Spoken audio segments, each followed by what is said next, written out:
സിസ തോമസിനെതിരെ പ്രതികാര നടപടി തുടർന്ന് വീണ്ടും സംസ്ഥാന സർക്കാർ. വകുപ്പ് തല അച്ചടക്ക നടപടികൾ തുടരാൻ സർക്കാർ വീണ്ടും സുപ്രീം കോടതിയിലേക്ക്.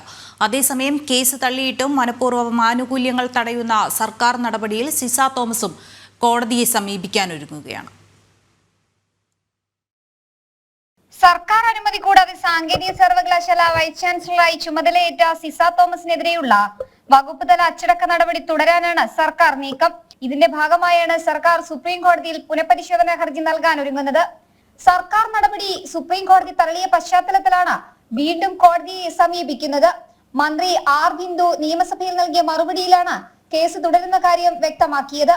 സിസ തോമസിനെതിരെ സർക്കാർ സ്വീകരിച്ച അച്ചടക്ക നടപടി 2023 മാർച്ച് 30 ഹൈക്കോടതി റദ്ദാക്കിയിരുന്നു. ഇതിനെതിരെ സുപ്രീം കോടതിയെ സമീപിച്ചെങ്കിലും കേസ് ഫയലിൽ സ്വീകരിച്ചില്ല. സർക്കാരിന്റെ സ്പെഷ്യൽ ലീവ് പെറ്റീഷൻ കഴിഞ്ഞ മാർച്ച് 5 സുപ്രീം കോടതി തള്ളി. ഈ നടപടി പുനഃപരിശോധിക്കണമെന്നാണ് സർക്കാർ ആവശ്യപ്പെടുന്നത്. പരിശോധനാ ഹർജി നൽകാൻ അഡ്വക്കേറ്റ് ജനറൽ നിർദ്ദേശം നൽകിയതായി മന്ത്രി ആർ ബിന്ദു രേഖാമൂലം അറിയിക്കുന്നുണ്ട്.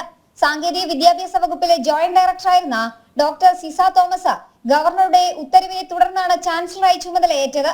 ഇതിലടക്കമുള്ള പക സർക്കാർ വീട്ടുന്നുവെന്നും ആരോപണമുണ്ട്. അതേസമയം കേസ് തള്ളിയിട്ടും മനഃപൂർവ്വം ആനുകൂല്യങ്ങൾ തടയുന്ന സർക്കാർ നടപടിയിൽ സിസ തോമസും കോടതിയെ സമീപിക്കാനൊരുങ്ങുകയാണ്.